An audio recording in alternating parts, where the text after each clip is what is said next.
Football DNA, baby. We are back Monday night. Different night. Straight from work. Switching it up every week. Trying to keep you on your toes. Yeah. We just want you to listen, so, That's just subscribe. We'll wait for the content. Right, we're going to jump straight in. Adrian wants to talk about all stuff Liverpool, which I think is boring because Salah's joking. But so I'm going to talk about. I'm going to talk a little bit about Arsenal, but a little bit about Mourinho because he stole the headlines. What's the story? Tell me more. What's going on? What's going on with that dude? He's lost the plot. He has lost the plot. He's at war with the whole dressing room. Literally the whole dressing room. It sounds like Rio Ferdinand. Man, it's a bad show. It's falling apart around him. And in fact, as much as I sometimes dislike him, I find it really sad when I see someone just imploding. I think, Well, Phil Neville said it, didn't he? He said that every club he's been at, whenever it's gone bad, he's never come back from it. He's never turned it round. No. It's just gone, it's great, and now it's not great, and downhill it goes. He's never turned the downhill backwards, up the hill. And he's not done that, and I don't think he's going to do that at United because it's almost like he self-destructs. Because the club almost get forced into, we don't even want you here anymore. Yeah. Because you're like a poison. You're just poison. Let's count the players. So, it's Phil Jones, Bailly, Luke Shaw. He's trying to get Luke Shaw back on side now, like he's become his favourite, almost like, because he realised he's actually one of our best defenders. Exactly. You know what I mean? Exactly. Before I singled him out, it's like he singled out every single good player. Lingard, who was one of his favourite, he travelled all the way to West Ham, didn't even get on the bench. Sanchez wasn't in the squad. Sanchez wasn't on the squad either. He wasn't in the squad. Both of them sat out. Obviously he's just destroyed Martial's confidence. Now he brought him back in, and then did a sort of like a backhanded insult to him about, I basically put him in the team because the media wanted him in there, and what did he do, kind of thing. Yeah, I just think he lacks that class. Like when he does the whole, I'm defending my team, defending my players, and he's being a prick. Part of that I admire because he takes the flack off them, especially when they lose or they don't get good results. But it's old school though, isn't it? No, but Fergie used to do that well, and part of that you admire because he's like, look, you slag me, I'll take the stick, I'll defend my team to the hilt. But when it's like he's the one doing the slagging and he's the one singling out his team. Sorry, I could call it wrong what you said. I think. Yeah, but he and that's what I don't like. That's what I think is bad form, and that's just a bad management. I just think no player is ever going to like it. I think, like Rio Ferdinand said it, he said it's like he's singling out one by one and publicly criticising them. He said it doesn't matter who you are, that is never going to work because the club, he said, stuff can go on behind the scenes, but when it's played out in front of the cameras, when it's played you must have seen the Pogba thing when he turned up to training. It was terrible. It was really bad. I don't know if you heard what he said about it. They questioned him at a press conference you knew the cameras were there. Yeah. Why did you have that conversation? He's like, so what? So what the cameras are there? He's like, the cameras are always there. He goes, the player knows the cameras there. I know the cameras there. It's always there. What difference does it make? Right. And it's like, well, it does make a difference because in my view, because you're playing out stupid things that sometimes do happen. Like he was trying to make out that happens all the time. Yeah. And it does. No, you shouldn't be doing it in front of the camera. Well, the thing is, I think that just shows his level of disregard and actually delusion of... The man's got an office age. He's got an office. Yeah. How many managers, they don't get played out in front of the cameras. What manager is going to want to do that in front of cameras? Especially with the height of scrutiny that's going on at the moment. They're almost, it's the time where it's like, you know what? Man ain't even smiling and they're like going, Mourinho didn't smile at someone good morning, or like, they'll be all over him, won't they? But I just think he lacks class. He's going to get sacked, and he knows it. And I think he knows he's going to get sacked because his team's not good enough. But Sanchez was a mistake because Sanchez has basically... We talked about it in the last show. Sanchez has totally gone off the boil. And but is that to do with Mourinho as well? Because everyone's gone off the boil. It's not just Sanchez. I mean, did you watch the match on Saturday? Yeah, I did actually. Okay. Yeah.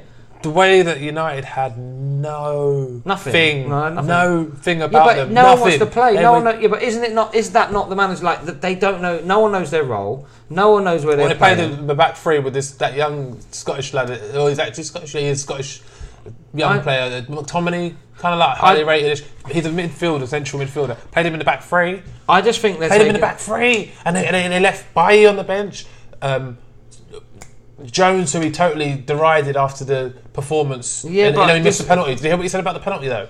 What he actually said about when Bailly and Jones were stepping up to take the penalty against Derby in the cup, I knew they were going to miss. He actually said that in the press conference. Yeah, I mean, this just. I mean, and that ain't defending your players. That's publicly ridiculing your player, and it's not reverse psychology, because I think most managers at some point in their career would have, even once, some a lot more, would have said something about one of their players publicly, and they would have strategically done it. Yeah. Because they're smart. They're normally quite well. Managers have media training. Well, let me just interject there, because, for example, Saturday, we're going to talk about Liverpool soon, but the question is, Salah not at the top of his game. Questioning Klopp. Klopp says he's not 100% at the moment. So he's worded it well. He's basically saying, he's not. But he's used really clever terminology to sort of so the impact is minimal. Not like, and he won't make a big deal of the questioning. He probably won't get angry, even though deep down he's like, fuck off to the media. But he's not going to do that. He's going to bite his tongue, and he's going to go, just relax, he's fine. He'll take that view, because he's like, I can't say this all season, because ultimately Salah's got to perform. But I know what you're saying. But I'm saying these managers have media training. They know that they've experienced pros, managers as in the game. But hasn't he had that as well? No, he has. But that's what I'm saying. Every manager will come a time where they slag their player, and they will strategically do it to get a reaction, because sometimes they've tried other ways and that hasn't worked. Yeah. And sometimes that focus, that highlighting them, singles them out, calls them out, and sometimes they react to it, and they might get angry, but they perform, and it makes them perform.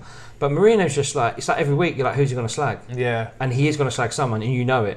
And now he's trying to make light of it, that, oh well, you made me do this. He's sort of like going, well, you made that. And it's like, no, Mourinho, you made everything the way it is. Yeah. And it's like, you reap what you sow. Yeah. And because he's been nasty in his time. Yeah, he has. There was some of the stuff he said about Wenger going back, and he really destroyed a lot of people. Ranieri, a lot of managers, he laid into them. Benitez, really calculated, cruelty. Yeah. And no class. He's got no class. He's not bright. I take back what I said about feeling sorry for him now.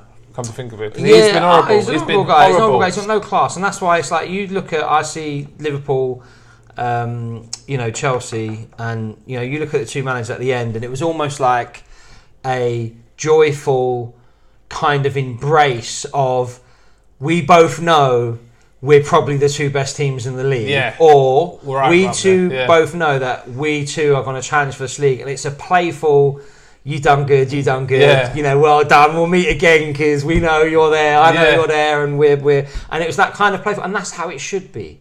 Not I hate you because I'm your rival. And he's got this thing where he must have hate, and I just don't get it. But anyway, Mourinho, I just think he's one game away, in my view, from being sacked, and every game they Valencia play. Well, they're going to get beat. There's no way they're going to win that game. They're so bad. They're going to United get beat. are so bad. I mean, they literally remind me they're going to get beat. Of Liverpool when they had Roy Hodgson in charge. Probably Arsenal when they had Bruce Rioch in charge. I mean, that kind of level of they're gone. They've lost just lost. Kind of He's lost the dressing room. He's lost the dressing room big time. And I think, well, you reap what you sow. I won't be sad to see him go. I think for the commercially, it's nice to have big managers in the league.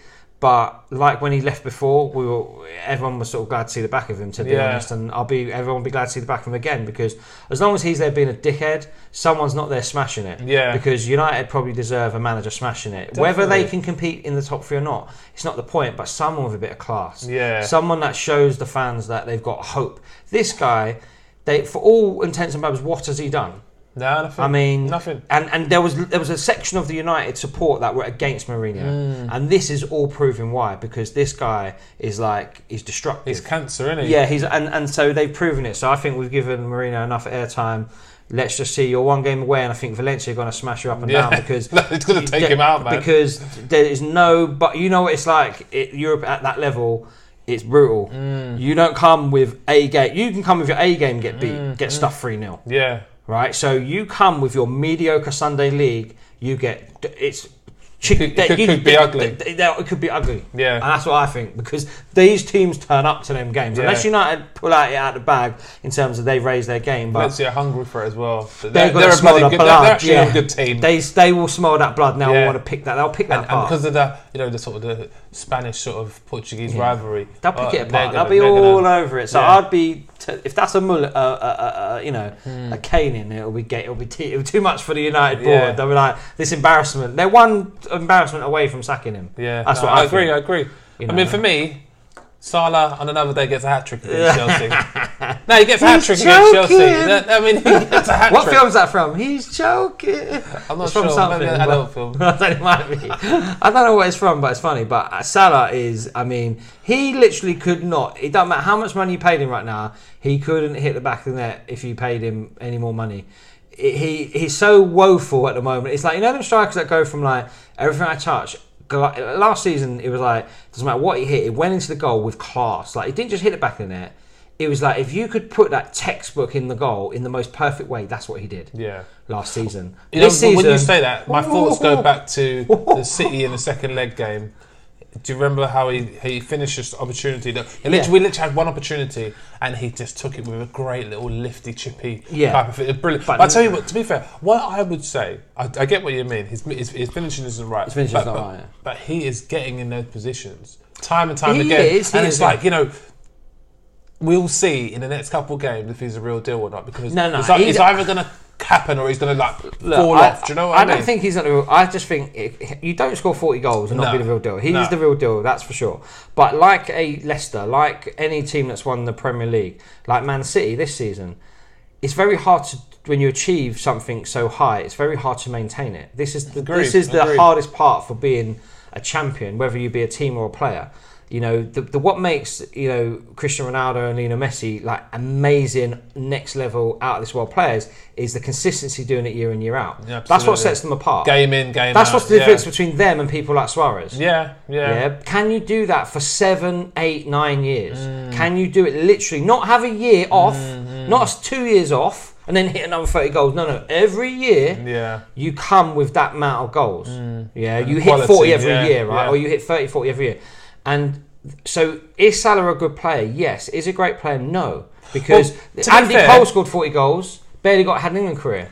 No club in Europe would have signed him. No, I'm just saying, no club in Europe would have signed him. And when Andy Cole scored 40 goals, what were they saying about him? King Cole. Yeah, King Cole. He was referred to. He did him at Newcastle, King didn't he? Cole, right? And he deserved that title, right? But he didn't ever hit 40 goals again. That was a one-off. And I'm not saying he weren't good. I'm just saying that. But he, again, like all the other best strikers in Europe, he wasn't even talked about. So is Salah just one of those players that, he smashed it one year, but he's not the best player in the world? That's pipe dream, because he's got to do that for 3-4 years. And if that's what I think. I 100% agree with what you're saying. I think what we're seeing is a player who, he had a dip on Saturday against Chelsea. He had some really good chances. Really good chances. There was one when he's gone around a keeper, and he would. Last season, I see a goal. He just puts it past the keeper. He just scored. But it's the confidence. You can see the confidence, in the play as well. Like, when you're looking at the stats, if you're going to go stato, he's got 3 goals in 7 games. Now that's not bad so far. No, it's not. It's not bad, and that, only more can come of that. So the next match away at Napoli, perfect game away from the. Maybe I would like to see Klopp be a bit more brave. I just think a lot of these players, like for me as a neutral, Liverpool fans might think differently, but Liverpool got a great squad, and he's already rotated that squad, and they're talking about the rotation policy. Salah needs to be dropped. It's simple as. There's no two ways about it. There's too many good players in that squad for you to be putting in not quite good enough performances. Not quite good enough is you come out of the team. You can't put in 3, 4, 5 games of mediocre, because that's what he's done. He's put in 5. He's not been good from day one this season. He's struggled. Doesn't matter why. He might need more games. How many games do you play anyone when you've got 8, 9 other players in the squad that are good? Right, and I'm not saying they've got enough Salah on the bench, but trust me, you've got good enough players. It's a good point. You've got people sitting on the bench that they paid lots of money for. The combinations might be slightly different because they're not Salah, but I just think that there's good enough players in that squad for them to rotate. And they're talking about, Van Dijk said, I heard him say, because they were questioning him about the rotation policy at Liverpool, and he was saying, look, you either accept the rotation policy or go to another club. But not everyone's getting rotated. Well, it's true. Then what we're going to see now over the next couple of days, I think we might see Salah dropped against Napoli. I think it should be. I think Shaqiri could come in. And I think he may well come back into the team, depending on how Shaqiri does against Man City on Sunday, because that's a massive game, and he's always done really well against City. Shaqiri?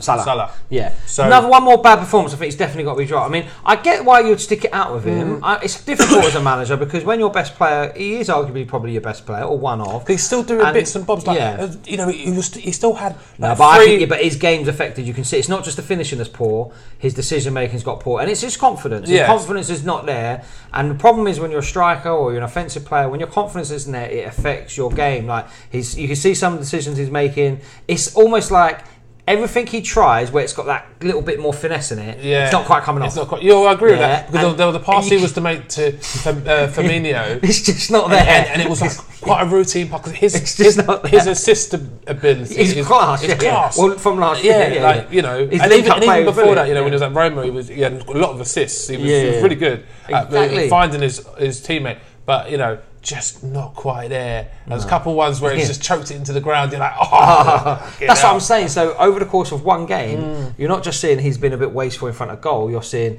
that pass was overhit, he made that wrong run, or he took a bad touch. We're seeing a combination of things he's doing, not just not hitting the back of the net. So I get the point he might have got in the right position, but I'm seeing a whole heap of things he's doing. I agree, and then you have to look at it objectively and honestly and say, actually, when you are going through that at a top club, you need to maybe have a break, have a rest, because it's obviously not. Get your mind right. Yeah, get your mind right. Come back in. It's not about being crushed. It's about there's good players lining up, begging to play, and Liverpool saying, "Oh, we've got a rotation policy." Well, that's what Klopp's saying. Well, shit, you ain't rotating everyone. Yeah. And you got a guy who ain't performing. Why ain't he getting dropped? Because if I was Shaqiri, I'd be going and look who was on the bench. Yeah. On the bench on the weekend in the last game. It's like I'd be looking. If I was sitting on the bench, I'd be going, dude, when's this guy coming off? Yeah, because he's not playing well. Like, even if you've got to change the formation to accommodate a new system or something, you might have to do that if you don't have the players to directly replace him. Because if Shaqiri isn't a direct replacement, which he probably is, I think they're different players, we know, but similar. He could fit into the role. He's like a wide player. That's what he is basically. He's a bit of a wide player. He can come in. I would be disrespectful to call him a poor man's Mane, because at one point Shaqiri was rated as a better player than Mane. Now it's like Mane's just his stocks gone through the roof. But sorry, it's Salah, not Mane. But Mane's black, for example, he's played his last 2 games on the bounce without being dropped. And same with Firmino and Salah. I thought Firmino was poor as well. Actually, but one of them, he hasn't been. But he's not been in the team as much. But he was poor on the weekend, I think. But yeah, I mean, I just think like you got that free. It gets comfortable. It goes back to like you look at Arsenal and some of their teams, and you think these guys, there's like 3-4 of them. And you think they're not going to get dropped. Yeah, because it's like the magic 3 from last year: Firmino, Mane, Salah. They're like the golden boys. They're not going to get dropped. They have to be rotated. There's good enough players in that squad for those guys to be rotated. Let's talk about Daniel Sturridge quickly. Off the bench with an absolute. I mean, I was watching it. And I was just like, I literally like shouted because I was just like, that was badass. Like, and the thing is, what I like about Daniel Sturridge is, and he's done this before. This isn't the first time, and Liverpool fans know this. Is that Daniel Sturridge has come back from injury before and done exactly this. Right? This is not. He's done this about 4 times, where he's come back from injury after long layoffs, and he's come back into the team, and he's just gone, I'm a bad man. Like I'm bad. Like You forgot I was here and you forgot about me because I was away for a long time. And I come back and I've showed glimpses of my quality. And then it's like, no, I'm bad, man. I'm a bad man. I'm back. Let me add to that. The goal was just phenomenal. Let's just have a little flashback. Golden month, all day. Golden season, Pat. Well, definitely golden month. I was like golden month straight away. I mean, let's have a quick glimpse at what's happened to him in the last 18 months. When Klopp takes over, he is the man. He is the striker that we need. If he doesn't play, we don't win. And due to injuries, obviously, and over the course of 3 years, he's replaced with the front 3 we have now. Those players are all in front of him. And he has to go from being the man to suddenly I'm on the bench. I'm kind of getting the team. I can't get. I'm really waiting for my 10 minutes. You know what I mean? It must be very hard in your psyche when you've got so much self-belief. That's one thing. He's always massive self-belief. I would love to be at Arsenal, but I think it just injuries. Like he's one of those players. He's another English player. Welbeck-esque in terms of in terms of injury. All these English players, they play him so much. I think, and they're injured all the time. But he's an English player that's real got class. Like we've not had many players like him. I tell you what.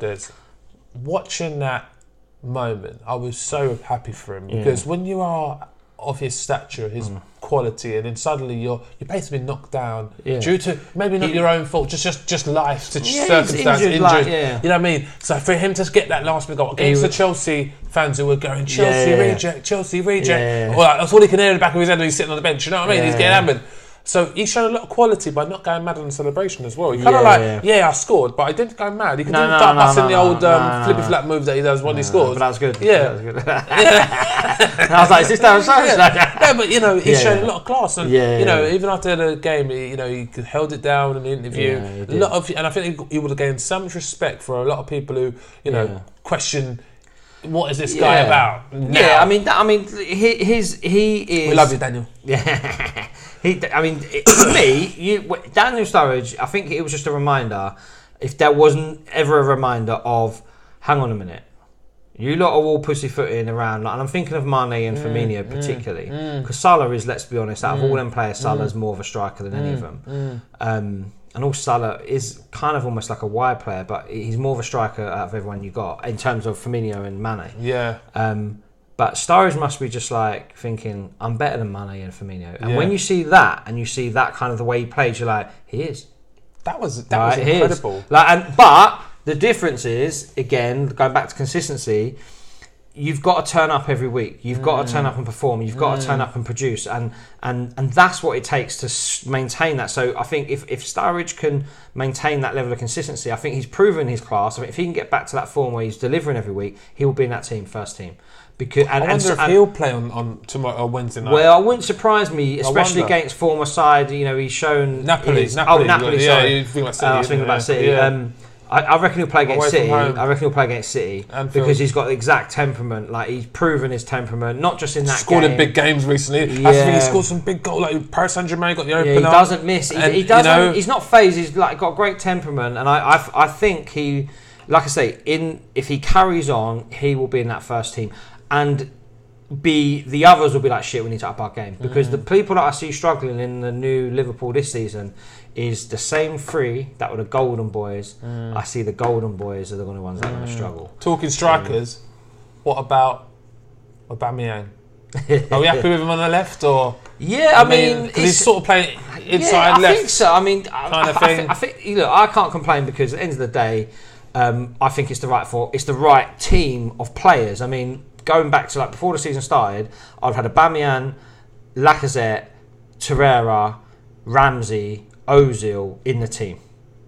Right, so the fact they're actually all in it, regardless of the shape, I don't care, because as far as I'm concerned, that's the best players on the pitch, and that's all I wanted to see. We don't have the luxury of going, you know, if we got 11 good players, I want them all out. I don't care about having people on the bench. It just makes no sense. Like Lacazette on the bench. That's some dumb shit, because the best players should be out there. I don't care. Then the formation I don't care about. Of course you want the formation to work out. I think he's insistent on he's going to play this shape, so we've got to accept it. He's not going to change it. Lacazette should be the number 9. Aubameyang's definitely got more versatility to play in that role. And if you watch how they play, he doesn't just stay out there. It's like Liverpool. It's a paper-based situation. Do you know what I mean? You've got 3 players. You're almost at times playing with 2 up front. There's a lot of interchanging. There's a lot of movement. You see Aubameyang going on left to the right, to the down the line, going long, coming short. So you're seeing a lot of different kind of moves. Yeah, you might notice he's out there, but he's not stuck out there. So I don't mind. The biggest thing is that the best players on the pitch, and I think I'm glad that Ramsey, Ozil, and Torreira are all in the team. I'm still not convinced about Xhaka. I think he's. What about Ramsey though at the moment? I mean, there's some sort of contract. Because his contract runs out at the end of the season. I mean, do you think what you're asking for is a bit too much? I heard rumours of like 275,000 a week or something like that. I'm thinking to myself, nah, Ramsey, you're not worth that much. You know, I don't know. I mean, when Emery came, I think Emery just did it strategically. Emery tried to say, he's the most important player, we're going to build a team around him. But the truth was... Did he actually say that? Yeah, and the truth was, I think he was being strategic. He wanted Ramsey to know, I don't want you to go. Sort of buy in. I don't want you to go, I want you to stay, because you are an important player. But I don't think Emery even believed he was the most important player and he'll build a team around him. He just thought he's one of the biggest assets and we want to keep him. Because you wouldn't want to... It's kind of hard to replace that calibre without spending tons of money. So to lose Ramsey, even if you lost Ramsey for 50 million... You can't replace him with 50 million. It's like a car that's worth $5,000 sure. in market value. Yeah.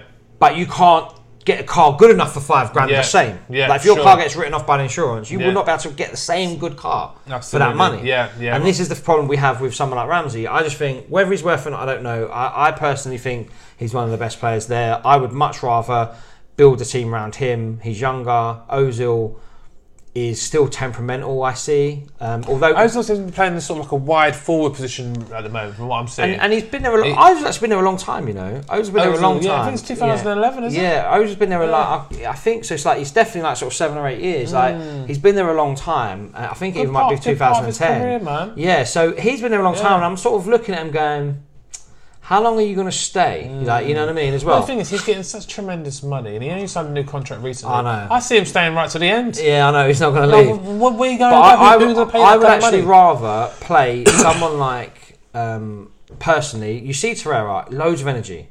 And he's playing Torreira and Xhaka in that role. And they obviously interchange. Torreira's like Kante. I sweep, I pick up, I'm looking for the plays, and I'm trying to intercept the balls. And he's a little kind of snake. Do you know what I mean? You can see the way he's looking around, like Kante. He's hunting around. And I like that. And you can see, and even his game, not this week, the game before. If you they done an analysis on him in the studio, and the amount of times he intercepted that ball, it was like watching Kante. It was like watching the white Kante. It was like, he's just like Kante. And I like players like that. They're just reading the game. They're like, they're doing stuff.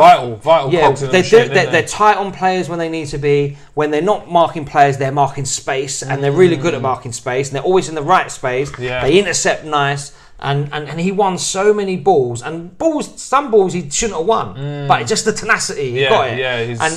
And that's what I see, and that I would rather have him sitting next to someone else. Xhaka to me is dead wood. I've never seen such a good player. Last week. I mean, we mentioned the fact that Xhaka is, you know, but who's? I would rather. I think your manager is spot on. I think he's getting the most he can out of Xhaka, because Xhaka's got experience. If anything, he's got experience and a little bit of stature. And I think you can't disregard players like him, because if you really look at it, like Guendouzi is obviously a talented young player, but you haven't got anyone else really in that central midfield who could do a job for now. I think while the scouting is going on. I mean, who plays in front of him? Well, I don't know. I just think like when you play, if we're because we're sort of getting a bit deep with the players, but when you look at Ozil and Ramsey, for me they're too similar. And what I find with them is it's like sometimes it reminds me of like Steven Gerrard and Paul Scholes in England. It's like it's just for some reason we can't seem to make it work. Too much of a muchness. I don't know if it's just like they're the same, but it's just the lack of balance sometimes. You need a slightly different energy player. So I know what you mean. So if you look at Arsenal's front players, you've got Lacazette and you've got Aubameyang, and then you've got Ozil, Ramsey, and then maybe sometimes like Iwobi, right? And then you're sort of like going, but who's between Ozil and Ramsey, it's almost like they're so similar. They want to do the same things. Yeah, they want to be in the same space. They want to be in the same kind of space. They want to make the same kind of runs. They want to make the same kind of pass. They're so similar. I would almost rather Ramsey sit back and let Ozil be in that role, because you can't both do it. Someone's got to take number 10. Is he that kind of player though? That's the thing. No, I don't think he is. But I just think that Ramsey is like anyone. Everyone, if you've got skill and you've got flair and you've got an eye for a pass, you're going to play in an offensive position, right? But I would much rather see him in a deeper position, picking up the balls and being useful. Yeah. You know, sitting next to someone like Torreira's doing the legs, he's running, he's doing all the donkey work. But there's someone with real class is sitting next to me that I can just keep feeding the ball to, who can hit the shots, like even when you pick the ball up deep, but I can hit the 25-yard pass with precision to the player quickly because I've got that class. But Xhaka, he doesn't have that class. So he's getting the ball and it's just poor. He's just like, if he gives it short, the energy's not there. He can't turn anyone. But if someone was clever, I think next to him it would work better. And I'd rather see, not in the current team, but I'd rather see, I think there's a room for improvement in Arsenal's team, where you could have someone else. I like the idea of someone like that kind of like, let's say, I'm going to use a Liverpool sort of analogy, if that's the right term to use, but Mascherano and Xabi Alonso. So you had Mascherano who was like, bulldog. Exactly. Then you had Xabi Alonso who got the ball and just went jump here. He just played it into really quickly, into hits, passes. He could hit from defence to attack really well with class. And I just think with Xhaka, he doesn't have the class. And I know Ramsey probably won't like that because he'll have to give up some of that attacking. But at the end of the day, how many goals does Ramsey score a season? Because I'd say to Ramsey, look, you've been here how many years? 10 years? Yeah. The most he's ever scored in one season, I think, was 14 goals. Yeah, 12 goals. And other than that, it was like 4, 6, 8. You don't score enough goals to be in that position. You can't be admitting that. As a player. You can't be. Look at Mane, Firmino. You can't be in one of those roles and not score goals. Yeah. I don't care who you are. If you do not, and what's your assist like? I'm not saying he has got no assists, but you have to have killer stats on the assists. Like Ozil's got killer stats. Yeah, he has. Right, so he doesn't score goals, but his assist is killer. He's got great stats. In the second half of the pitch and blah blah. So I think he warrants that role because he's almost like one of the best in Europe at it, probably in the world. In that little number 10, I can just hit the passes. I know we always say it, but even like Ronaldo at Madrid was like he was the best player I played with. Yeah. This 100%. Guy, when he went, I was upset. I was upset with the board. I was upset with everyone at the club for that because this guy fed really me. Play football. Right, so that's his role. Caliber. We can't have someone like you sitting next to me because it's confusing. The balance ain't there. We've all got to be coming with something different. I agree. And Ramsey's like coming with what Ozil's coming with, and I just think it ain't right. But as a fan and as a player, I say play the best players, and he should be in the team. But I just think there could be some rejigging. Ironically, moving on, Iwobi. In fact, Iwobi's actually done quite well this season. A player you much derided. I'm still not one of his fans because I still question. I think about Iwobi brings a different energy to the team. He brings a different energy to the team because you're looking at players like, okay, right, I'm doing this, and he comes onto the pitch. He's like, oh, Arsenal didn't have that before. He's got this cut and thrust about him where he actually runs really hard. He's got a decent touch on the ball. All right, we know he can improve his goal scoring and assist ability, but he does assist quite a fair bit actually over the season. But in terms of like his goal scoring, has not been good, but he has a real he's done something well. He's done something well since Emery's been there, and not just because of what he's done on the pitch. Because when if I was Emery, I'd have been like, I'm getting rid of Deadwood, and you're on that fucking list. Yeah. If I was Emery, and all I know is that they've signed him on some bumper new deal. And there's no way if Emery doesn't like him, is he getting that new deal? There you go. So he's done something in the short space of time to make Emery go, I want to give you a bumper new deal because we need you. Well, I remember against Chelsea earlier in the season, and I thought he was like, done your well. best player. Yeah, he did actually. Yeah, really he good did. Game that game, but like, really stood up. That's cool. But these players need to turn up all the time, and this is the thing. So I just think the best. Czech's got injured. Leno's now come in. I'm happy looking at the lineup, going finally. This is currently maybe our best team, or most of our best players are now in it. Let's just see what happens. But we got the points. We can't complain. We got the 3 points again. Watford. Arsenal, I think, are 5th. 4 points off the top. 4 points off the top, I think, or 5, and.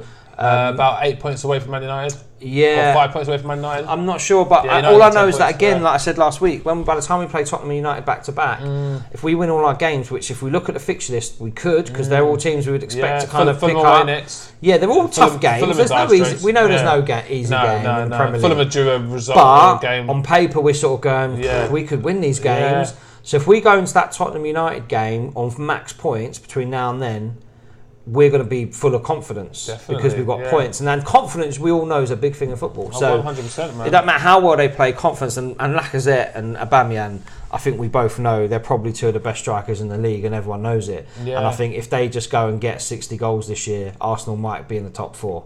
And I think they literally could shoot Arsenal into it.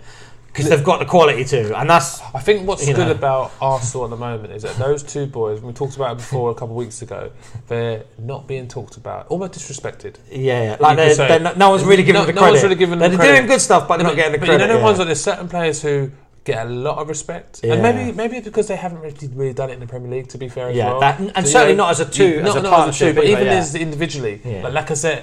Didn't really set the world on fire last year. No. But how much better is Aubameyang with Lacazette in the team? You can see how much he enjoys him being there. Like two good players. Aubameyang's running chasing shadows like last year because, Lacazette wasn't in the team. Yeah, I remember when Aubameyang came. Like it was like I think Lacazette had that kind of that. He went off for a knee operation. I remember and stuff like that. I think it was at the end of the Wenger era. Yeah. It was all like I want to get myself right for next year like this. Yeah. You know what I mean? So he went and Aubameyang started well. Then it sort of went a bit how it went. But this season, you can see, we always say when we play football, when you're playing with good players, the appreciation of the game goes up a notch, and you actually love football again. So, God, I'm playing. You with can see good players. They know where the runs are coming. They know where you're going to be, and it's just a different level. But those two literally have goals, and I think we're seeing that every week. One of them it's like we were seeing with Liverpool last year, like the magic free, someone's hitting goals. Someone's hitting it. And I think we're sitting, we've not had that at Arsenal for a long time. We've had two players of real quality who know where the back of the net is. Yeah. And both those guys 100% know where the back of the net is. And I just think, I hope they don't get injured,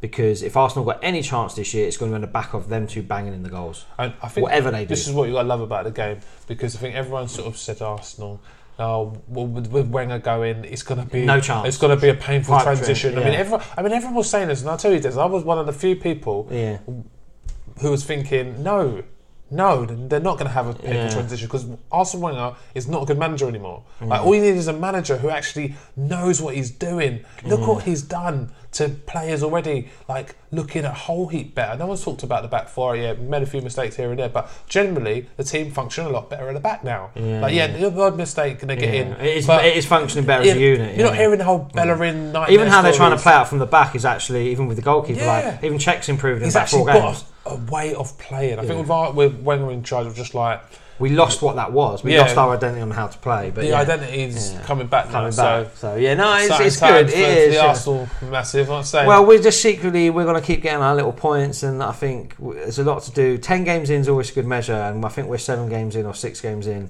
And in my head, I was like 10. Everyone likes that as a little benchmark. Yeah. 25% down the road. Where you're at, I think, tells a little story. But yeah, we have a chance to 10 games in be in a good kind of spot. Yeah. In and around it, they say. Like we're not 10 points off the top, and which is more of a thing in your head, isn't it? Because even if we're not challenging for the title, but no one wants to be 15 points behind front runners. No. Because in your head you feel like you're so not good enough. Yeah. Like and even behind. Even if we're Arsenal like 3 never matches behind everyone else. Well, even if Arsenal never compete for the Championship this year, but they don't want to feel like at the end of the season they're a million miles away of ever doing it. You know, even if like they came 8 points behind the first place team, they'll feel like they're not far behind winning that league. Yeah. So they want to have that belief going into the following season that they're actually not far off. If you're like so far away from it, you just miles away, yeah. You just don't feel anything. You just feel like it's fucking no chance. Yeah. So, but yeah, all right, cool. Good job. Good job. I think we're gonna wrap up. Thanks, Age. Enjoyed it. Subscribe. Down, up. Down, up, left, right. Down. Either way, subscribe. We'll see you next week. Good job, dude.